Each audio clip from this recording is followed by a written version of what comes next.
तो दोस्तों, आज हम चर्चा करने वाले हैं पशुओं में होने वाली खतरनाक बीमारी जो मौत का तांडव करता है और जिसका असर डेयरी व्यवसाय करने वाले लोगों के आर्थिक स्थिति में दिखाई देता है।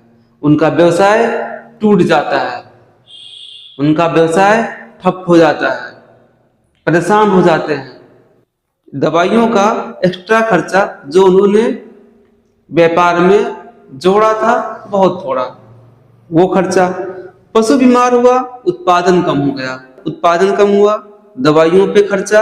और पशु कब तक रिकवर करेगा, कब उस उत्पादन को दोबारा कवर कर पाएगा, उसके लिए एक्स्ट्रा हमें न्यूट्रिशन देना पड़ेगा उसको, इसका खर्चा। तो जब ये खर्चे आ गए, हमारे 3 तरह के खर्चे और आ गए, तो हमारा डेयरी जो व्यवसाय था वो चला गया घाटे में, जबकि हमने उसे किया था प्रॉफिट कमाने के लिए। तो प्रॉफिट नहीं आएगा, हम चले गए लॉस में। तो आज हम चर्चा करेंगे ऐसी बीमारियों का जो टिक्स के कारण होती हैं, किलनियों के कारण होता है। कुछ लोग क्या करते हैं, छोटी छोटी चीजें होती हैं जिनको नजरअंदाज कर देते हैं, यार ये क्या है, लेकिन वही गंभीर रूप लेती है। जैसे पशु के ऊपर या फिर जहां आप पशु को रखते हो, जो आवास है उनका, उसमें किलनी दिखाई दी, लोग कहेंगे किलनी है, अच्छा कोई नहीं, ऐसे करके क्या करेंगे, उसको टाल देंगे। किलनी है, ठीक है, कागज किलनी लगी है, हटा देंगे। लेकिन ये बहुत गंभीर चीज है, क्योंकि ये बुलावा है बीमारी का। ये जो किलनी आपके यहाँ दिखती है, यही तो लेके आती है बीमारी जो मौत का तांडव करता है। तो कभी भी आपके शेड में जहां आप जानवर को रखते हैं, जो उनका आवास है, उसमें अगर किलनी दिखती है या आपके जानवर पे किलनी दिखती है, तो आपको सीरियस हो जाना है, उसको सीरियस लेना है, ना कि अरे किलनी लगी है, ऐसे नहीं सोचना है। डेयरी व्यवसाय अगर करना है तो आपको छोटी छोटी चीजों को ध्यान देना है, जिनमें से ये एक चीज है, जो टिक्स है वो बीमारी फैलाती है। यानी किलनी बीमारी को फैलाती है, आपके जानवरों को बीमार करती है। और ऐसी बीमारी जो मौत का तांडव करने वाली बीमारी होती है, जिसमें आपका बहुत नुकसान हो जाता है। वो बीमारी कौन कौन सी है? वो है थैलेरिया, थैलेरियोसिस, बबेसियोसिस, बबेसिया, एनाप्लाज्मोसिस और टिक फीवर, जिसमें बहुत सारी बीमारी मिल जाती हैं। तो ये बीमारियां जब आपके जानवर को होती हैं, इसमें आपका बहुत बड़ा नुकसान होता है। तो हमने आप सब लोगों को बताया कि जो बीमारी है वो किससे हो रही है? किलनी से। किलनी क्या है? एक परजीवी है। परजीवी मतलब क्या होता है? जो दूसरे के ऊपर अपना जीवन निर्वाह करते हैं, यानी कि जानवरों का खून पी के जिंदगी जीते हैं। तो अगर हम इन टिक्स पे, जो ये किलनियां हैं, इन पे कंट्रोल पा लें तो बीमारी पे कंट्रोल पा लेंगे, अपने पशुओं को इन बीमारियों से बचा लेंगे जो मौत का तांडव करती हैं, जो बहुत ही खतरनाक हैं। इनसे बचने के लिए टिक्स को खत्म करना पड़ेगा। कहां से? जानवरों के शेड से, जानवरों के ऊपर से। तो आज हम यही जानेंगे कि इन टिक्स को कैसे खत्म करें। जब आप अपने जानवर के पास गए, देखा आपने कि उसके शरीर पे किलनी लगी है, टिक्स लगे हुए हैं, फिर आप क्या करते हो? एक आध दो टिक्स होती हैं तो कुछ लोग उनको हटा देते हैं। थोड़ी ज्यादा लगी हुई है तो लोग क्या करते हैं? डॉक्टर साहब को बुलाते हैं और शरीर पे दवाई लगवा देते हैं, सुई लगवा देते हैं, इंजेक्शन लगवा देते हैं। कौन सा इंजेक्शन? आइवरमेक्टिन एक इंजेक्शन आता है, जिसको लगवा देते हैं। और क्या करते हैं कुछ लोग कोई पाउडर लाए, कुछ लाए, मतलब जो शरीर पे टिक्स है उन्हें खत्म कर दिए। लेकिन मेरे भैया, यहीं पे तो बात को समझनी है। बात क्या समझना है कि आपके जानवर के ऊपर जो टिक्स लगा था, मुश्किल से 100 लगे थे, 50 लगे थे, 200 लगे थे, इस तरह का संख्या था जो आपके जानवर के ऊपर लगे हुए थे। आपने दवाई लगा दिया तो क्या हुआ? वो टिक्स मर गए, हट गए। आपने देखा हाँ जानवर मेरा तो सही हो गया, टिक्स फ्री हो गया, इसके ऊपर नहीं रहा। लेकिन ये फिर होगा, ये फिर आएंगे। फिर आप बोलोगे पता नहीं कहां से, अभी तो दवाई लगवाए थे, बार बार टिक्स आ जाते हैं।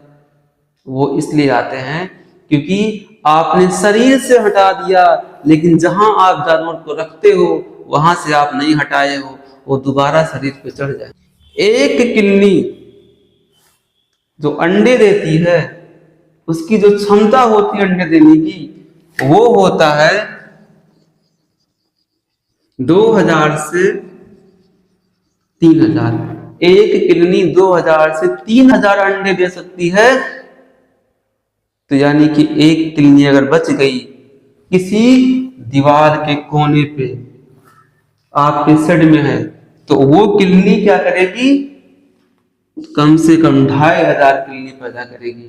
2500 टिक्स आ जाएंगे और वो 2500 जब आएंगे फिर उनमें से आप 1000 मारोगे तब भी 1000 पशुओं को बीमार करने के लिए तैयार हो गए हैं। तो इसलिए हमें जितना जरूरी है कि शरीर से किडनी हटाएं उतना ही जरूरी है कि हम जो जानवर का आवास है वहां से किडनी हटाएं। तो कैसे हटाएंगे, इसका कुछ तरीका देखते हैं।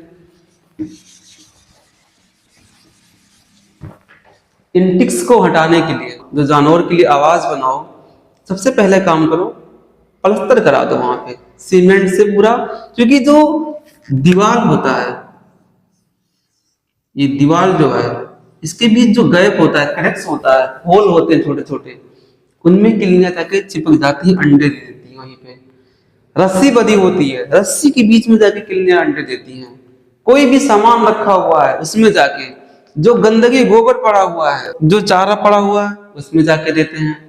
तो हमें क्या करना है, अपने उस एरिया को जहां पशु को रखना है साफ सफाई करके रखना है वहां, ताकि गंदगी ना हो, उसमें अंडे देने पाए। ये जो दीवारों के बीच में छेद होते हैं, इन छेदों को यानी कि जो ये होल्स हैं इनको भरना है। तो क्या करोगे, सीमेंट लेके मिस्त्री बुला के दीवार को प्लास्टर करा। लेकिन लोग क्या कहते हैं, यहाँ तो जानवर रखना है, यहाँ कौन प्लास्टर कराएगा। पशुपालन हमारे किसान की आर्थिक स्थिति को मजबूत करने के लिए है, लेकिन हमारा पशुपालक जो है वो घाटे में जाता है क्योंकि सोचता है जहां हम रहते हैं वहां तो प्लास्टर कराए नहीं, यहाँ प्लास्टर क्यों कराए, ये तो जानवर को बांधने वाला है, बांध दो ऐसे। लेकिन यही लापरवाही जो आपका आर्थिक स्थिति है वहां दिखती। तो ये गलती नहीं करना। अगर आपको पशुपालन करना है तो हर छोटी छोटी बातों का ध्यान रखना है जहां से आपका नुकसान होने वाला है। अगर उन बातों को पकड़ते चलोगे तो नुकसान कम होगा। ठीक है, मैं ये नहीं कहूंगा कि कभी नहीं होगा, क्योंकि बहुत सारे कारण है, सारे कारणों को आप एकदम से खत्म नहीं कर पाओगे, लेकिन जो नुकसान होने का जो दायरा है वो कम हो जाएगा। तो छोटी छोटी बातों को ध्यान रखना है, आपको अपने शेड को साफ रखना है। और क्या करना है, जो दवाइयाँ आती हैं जो डॉक्टर साहब लगाते हैं उन्हीं दवाइयों को आप स्प्रे करने वाले बॉटल में भर लो। भरने के बाद क्या करो, आप उसका स्प्रे हर जगह जहां जहां पे होल है, क्रैक्स है, दीवार है, उन जगह पे आप मारो।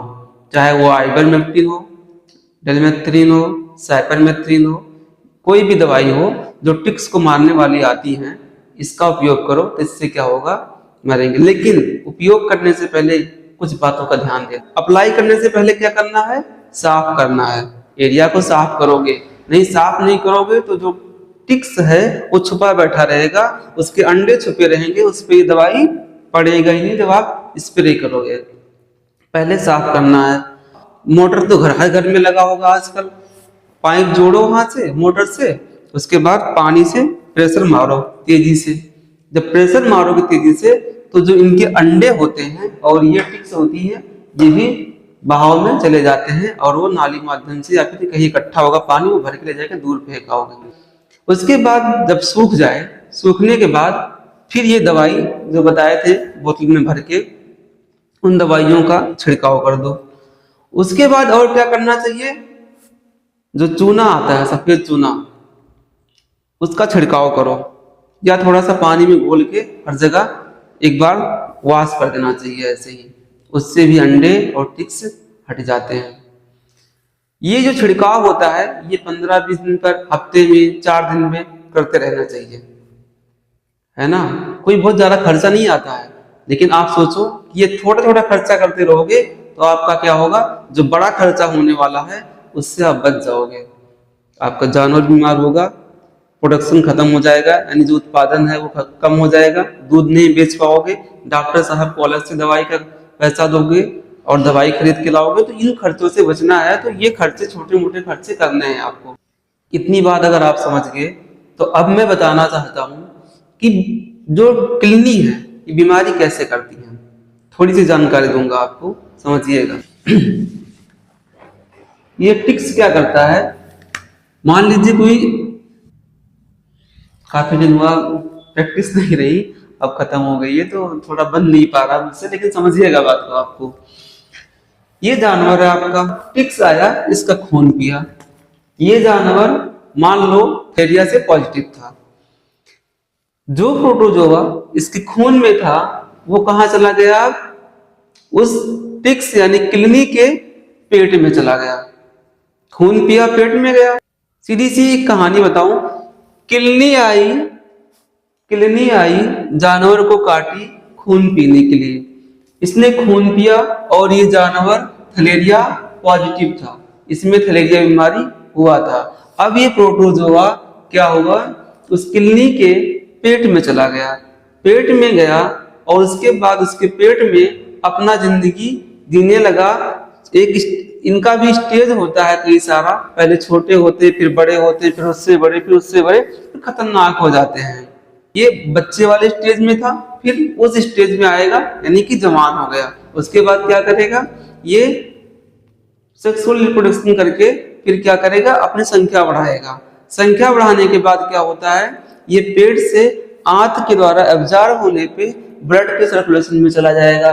और क्या होता है, गट के थ्रू ये क्या है, जो किडनी है उसके सलाइवा में आ जाएगा। जब ये किडनी के सलाइवा में आ जाएगा तो क्या होगा, जब ये किडनी दूसरे जानवर पे खून पीने के लिए जाएगी, तो खून पीने के लिए जैसे ही काटेगी, इसके सलाइवा में ये प्रोटोजोआ था थैलेरिया वाला, और काटते ही वो जानवर के शरीर में आ गया। और अब ये खतरनाक स्टेज में था। खतरनाक स्टेज इसका कौन सा होता है, स्पोरोजाइट। स्पोरोजाइट जो इसका स्टेज था वो अब इस जानवर के अंदर चला गया और अब ये जानवर हो जाएगा बीमार। एक किडनी ने इसको बीमार कर दिया। किसान हमारा खुश था और अब समस्या उस किसान के सर पे आने वाली है, उसकी जेब पे आने वाली है। ये किडनी जो है, ये जो टिक्स है, ये खतरनाक नहीं थी, लेकिन खतरनाक हो गई क्योंकि इसके शरीर में एक प्रोटोजोआ था जो बीमारी फैलाता है, और इसके काटने से वो प्रोटोजोआ हर जगह बढ़ जाता है। ऐसे ही रेबीज होता है। तो अगर हम इस किडनी को हटा दें, इस किडनी को काटने से रोक ले जाएं, तो अपने जानवर को बीमार होने से बचा लेंगे या नहीं। अगर आपकी राय है कि हाँ हम बचा लेंगे, तो हमें कहाँ ध्यान देना है, इस किडनी को रोकना है जानवर को काटने से। किडनियों की जनसंख्या खत्म करनी है ताकि हमारा जानवर बीमार ना हो, हमारा नुकसान ना हो। जो हम व्यवसाय किए हैं डेयरी का, उसमें हमारा घाटा ना हो। तो इन बातों को समझना है। आप सभी लोग ध्यान से सुन रहे हैं ना, इन बातों को समझो। और आप सभी लोग आज से जहां जहां अपने पशु को रखते हो, वहां पे जाके सबसे पहले फर्श लगवाओ, सफाई रखो। मान लो ईंट ही लगवाए हो, दीवारें जो है जहां जहां पे होल हो, उन होल को खत्म करो। जो होल्स होते हैं, क्रैक्स होते हैं, उन क्रैक्स को मिटाओ। छिड़काव करो चूने का, पानी से धुलो, एकदम सफाई रखो। और जो दवाइयाँ होती हैं, चाहे वो आइवरमेक्टिन हो, साइपरमेथ्रिन हो, डेलमेथ्रिन हो, कुछ भी हो, इन सबको आप स्प्रे करो जगह जगह पे, बॉटल में लेके स्प्रे वाले से। इससे आपका जो नुकसान है, एकदम से नहीं कह सकते, लेकिन हाँ 70% खत्म हो जाएगा। क्योंकि ये बीमारी ऐसी बीमारी है जो आपके जानवर को हो गई तो बहुत ज्यादा दिक्कत होने वाली। बबेसियोसिस क्या करता है, बबेसियोसिस जाके सीधे भैया जो आरबीसी है जानवर का, उसी पे अटैक करता है और आरबीसी को तोड़ने लगता है। जब आरबीसी को तोड़ता है तब लाल पेशाब करती है। लोग कहते हैं रेड वाटर डिजीज हो गया, लाल पेशाब वाली, खून वाली बीमारी हो गई, इसके पेशाब से खून आने लगा। सोचने वाली बात है, उसका खून उसके पेशाब के रास्ते से निकल जा रहा है, तो कहां से दूध देगी, कहां से उसके शरीर में ताकत बचेगा। अगर आपका खून आपके पेशाब के रास्ते निकलने लगे तो आपके शरीर का क्या हालत होगा। कितनी खतरनाक बीमारी। थैलेरिया जाके WBC यानी कि जो इम्यूनिटी सिस्टम है उसको उसी को खत्म करने लगता है। इम्यूनिटी नहीं रहेगा तो ना जाने कितनी बीमारी आपको हो जाएगी। तो हमें ये जो टिक्स है इन पे कंट्रोल करना है। अगर इन पे कंट्रोल करेंगे तो शायद थैलेरिया, बवेसिया इनकी जो होने की जो चांसेस होती हैं वो हम 95% या 98% कम कर ले जाएंगे। इसीलिए इन बातों पे ध्यान देना। अब आगे हम बात करेंगे कि अगर ये टिक्स पशु के शरीर पे हैं या पशु का जो छोटा बच्चा है उसको है, तो वहां से कैसे खत्म करेंगे, कौन सी दवाई लगाएंगे, कैसे उन किलनियों को जानवर के पीठ से, शरीर से हम हटाएंगे, ऐसी दवाई के बारे में हम आपको आगे बताएंगे। वो ऐसा टेक्निक बताऊंगा आपको जिसमें कम खतरा है, आसान तरीका है, जानवर को सुई लगाने की जरूरत नहीं है। इसलिए आप अगला वीडियो जरूर देखिएगा, वो जल्दी ही मैं आपके पास पहुंचा दूंगा, ताकि आप जो किलनी है वो सड़ से तो हटाओगे ही आज के वीडियो के माध्यम से, और इसके जानवर के ऊपर जो किलनी होंगी उनको भी हटाओगे। बहुत तगड़ा काम करता है।